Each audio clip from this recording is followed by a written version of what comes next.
There were once a little brother and a little sister who loved each other with all their hearts. Their own mother, however, was dead, and they had a stepmother who was not kind to them and secretly did everything she could to hurt them.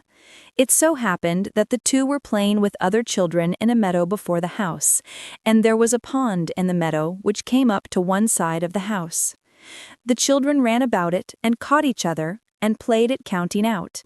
Eeny, beeny, let me live, and I to you my bird will give. The little bird its straw shall seek, the straw I'll give to the cow to eat. The pretty cow shall give me milk, the milk I'll to the baker take. The baker he shall bake a cake, the cake I'll give unto the cat. The cat shall catch some mice for that, the mice I'll hang up in the smoke, and then you'll see the snow. They stood in a circle while they played this, and the one to whom the word snow fell had to run away, and all the others ran after him and caught him.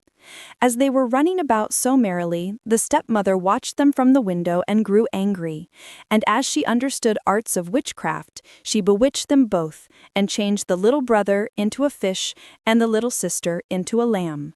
Then the fish swam here and there about the pond and was very sad, and the lambkin walked up and down the meadow and was miserable and could not eat or touch one blade of grass. Thus passed a long time, and then strangers came as visitors to the castle. The false stepmother thought, "This is a good opportunity," and called the cook and said to him, "Go and fetch the lamb from the meadow and kill it. We have nothing else for the visitors." Then the cook went away and got the lamb, and took it into the kitchen and tied its feet, and all this it bore patiently. When he had drawn out his knife and was whetting it on the doorstep to kill the lamb, he noticed a little fish swimming backwards and forwards in the water, in front of the gutter stone and looking up at him.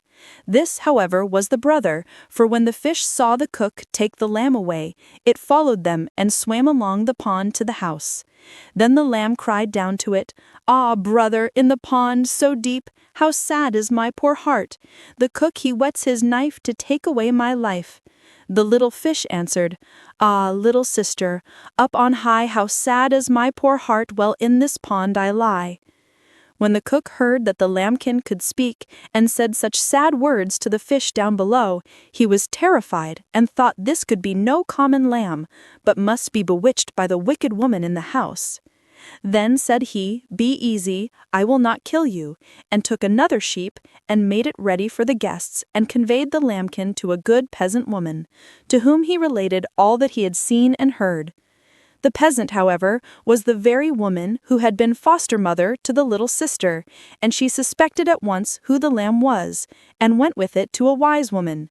Then the wise woman pronounced a blessing over the lambkin and the little fish, by means of which they regained their human forms, and after this she took them both into a little hut in a great forest, where they lived alone but were contented and happy.